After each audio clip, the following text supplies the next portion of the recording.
يا جدعان، ما حدش شاف الاهلي السعودي. عمال ادور على الاهلي السعودي مش لاقيه.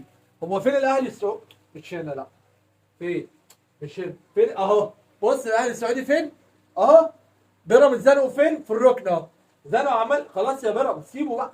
سيب الراجل صرف فلوس كتير يا جدعان في ايه؟ سيبه. والله شكلهم وحش في ملعبهم في وسط جمهورهم يا راجل، ما ينفعش والله العظيم ما ينفع.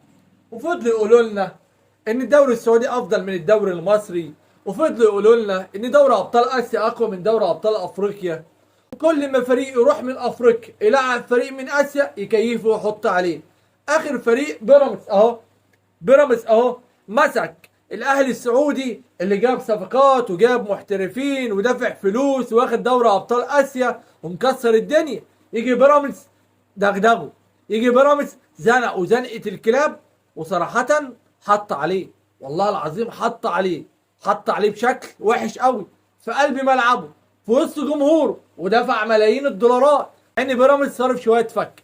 يجي لك فريق من افريقيا اللي انت بتقول عليها ضعيفه، ان انا لو قابلت اي فريق من افريقيا احط عليه وكيفه، يطلع فريق يحط على الفريق بتاعه، يحط على الفريق اللي واخد دوري ابطال اسيا.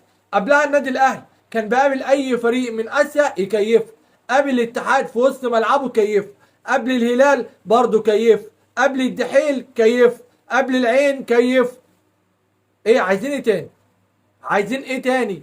وادي النهارده بيراميدز قبل الاهلي السعودي كيف وحط عليه وزنقه بقى شكل وحش قدام جمهور. فضلت تقولوا الدوري السعودي اقوى من الدوري المصري ودوري ابطال اسيا اقوى من دوري ابطال افريقيا، وفي الاخر اتحط عليكم واتكيفتوا واتفضحتوا ان فلوسكم ملهاش اي 30 لازمه. اهم حاجه يكون عندك رجاله.